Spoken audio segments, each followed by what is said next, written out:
नमस्कार, मी अरुण गोडबोले. आपण बघता माझा चॅनल अरुण गोडबोले. गुंतवणूक मार्गदर्शन ही आपली मालिका चालू आहे. त्यातला हा 29वा भाग आहे. आपण आजपर्यंत गुंतवणुकीचे विविध कुठले मार्ग उपलब्ध आहेत ते पाहिलं, त्यांचे फायदे तोटे पाहिले. त्याचबरोबर त्याची नोंद कशी ठेवावी याची नोंद व्हायची संकल्पना पाहिली. असं तऱ्हेने आपले जवळजवळ 27 भाग गुंतवणूक कशी करावी, केव्हा करावी वगैरे, कुठले मार्ग उपलब्ध आहेत, पर्याय, आणि ती नोंद कशी ठेवावी असे आपले 27 भाग झाले. मागच्या 28व्या भागापासून आपण मृत्यूपत्राची आवश्यकता काय याची सुरुवात केली आणि हा 29वा भाग आणि कदाचित 30वा भाग यात मृत्यूपत्र केव्हा करावं, कसं करावं अशी थोडीशी संक्षिप्त माहिती आपण घेणार आहोत आणि मग या मालिकेचा समारोप मी करणार आहे. मृत्यूपत्रासंबंधी एक सविस्तर पुस्तक मी पूर्वी लिहिलेलं आहे. ते खूप लोकप्रिय झालं. अनेक लोकांची मला त्यावर शंका समाधान करावं लागलं. खूप लोकांची मृत्यूपत्र मी करूनही दिली, अर्थात योग्य ती फी घेऊन.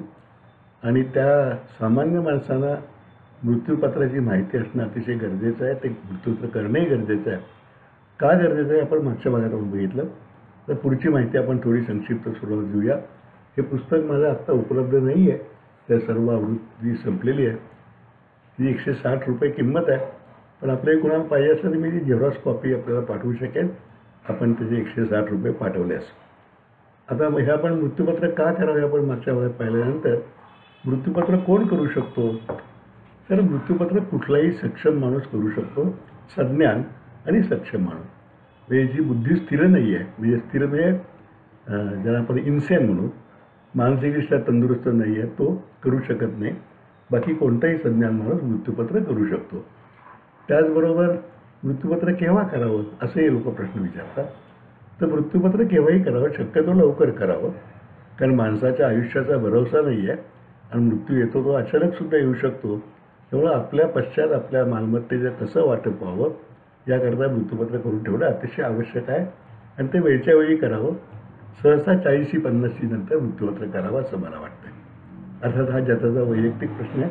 सगळेच हे प्रश्न वैयक्तिक आहेत. मी जनरल आपल्याला फक्त मार्गदर्शन करतो. तर मृत्यूपत्र कसं करता येतं. मृत्यूपत्रासंबंधी आपल्याकडे कायदा आहे आणि त्यानुसार मृत्यूपत्र हे कुठलाही सज्ञान व्यक्ती करू शकतं. ते करताना अमुक स्टॅम्पवर करावं अशी अजिबात सक्ती नाही आहे. साध्या कागदावर आपण मृत्यूपत्र करू शकतो. मात्र त्याला 2 साक्षीदार असणं अतिशय आवश्यक आहे आणि त्यावर कर्त्याची सही असणं आणि त्यात 2 साक्षीदारांच्या समोर त्यांनी सही केली असणं आवश्यक आहे. अनेक पानी मृत्यूपत्र असलं तर त्यामध्ये प्रत्येक पानावर त्याच्या सह्या असणं आवश्यक आहे. अनेकदा मृत्यूपत्र करतांची जी व्यक्तीची अवस्था आहे, मानसिक आणि शारीरिक, ती व्यवस्थित होती, सुदृढ होती. मानसिकदृष्ट्या त्याला कळण्याच्या परिस्थितीत तो होता आणि कुठल्याही दबावाशिवाय ते केलं.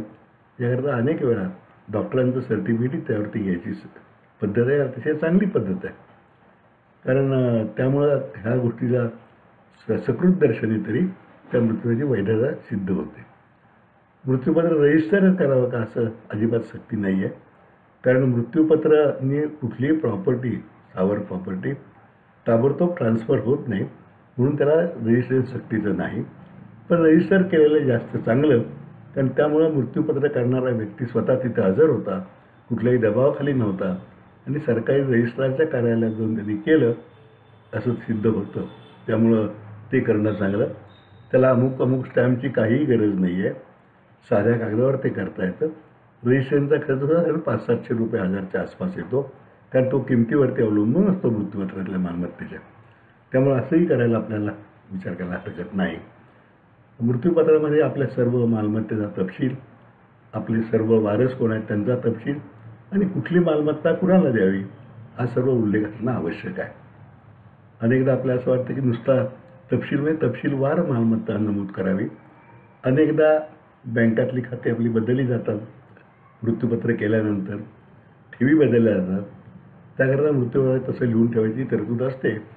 यात बदल मी केव्हाही करू शकतो वगैरे, आणि जो बदल होईल त्यानंतर काय व्हावं हेही असतं.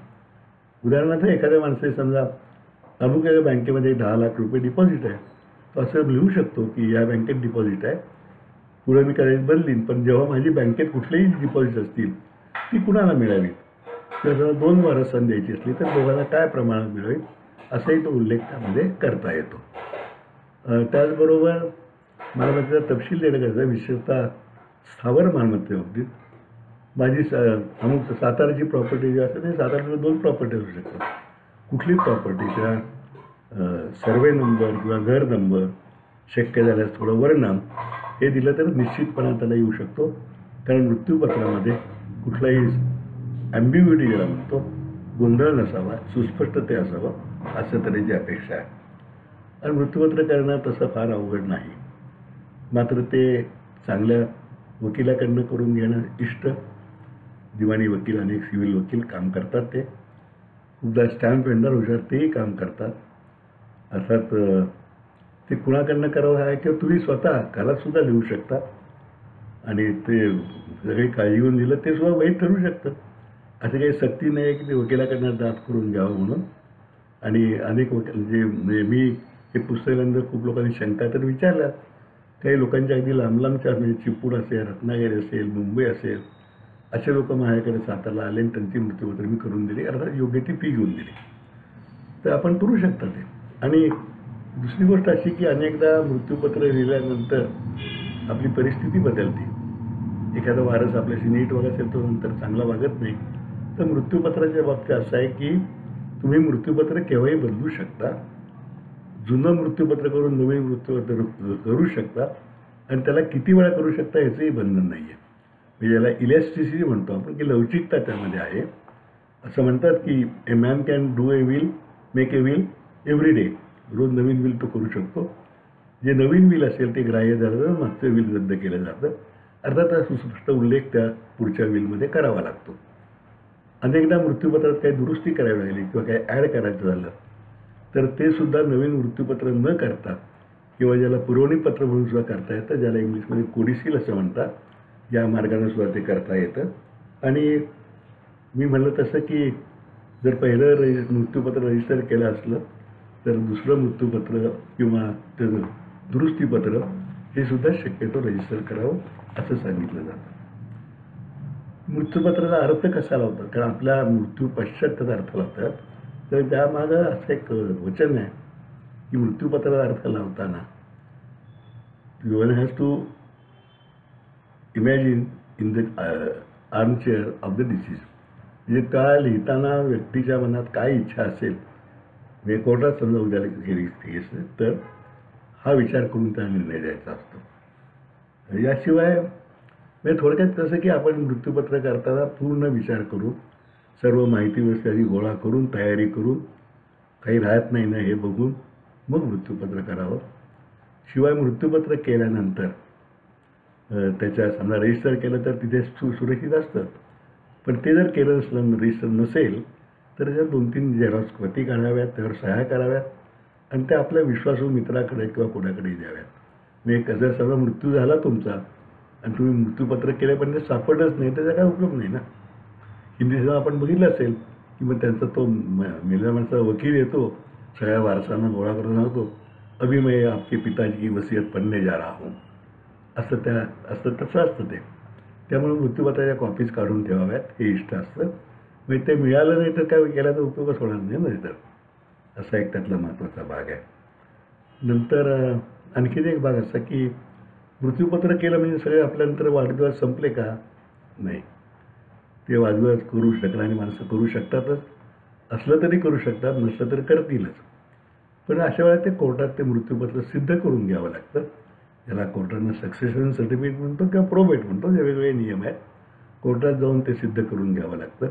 आणि जर कोणी वाद केला तर तो कोर्टात दावा करून हे मृत्यूपत्र खोटं असं क्लेम जर केलं तरी ते आपल्याला सिद्ध करावं लागतं. अशा तऱ्हेने मृत्यूची आणखीन ही संक्षिप्त माहिती आहे. आणखीन थोडी माहिती राहिलेली आणि एकूण या मालिकेचा समारोप हे आपण उद्याच्या भागात करणार आहे. तेव्हा 30व्या भागात. तोपर्यंत आपण थांबूया आधी इथे. आपल्या शंका ज्यांना पुस्तक हे मृत्यूपत्राचं पाहिजे असेल, मृत्यूपत्र गरज आणि मार्गदर्शन हे पुस्तक ज्यांना पाहिजे असेल त्यांनी कळवावं. आपण आत्तापर्यंत माझ्या चॅनेलला सबस्क्राईब केलं तर जरूर सबस्क्राईब करा.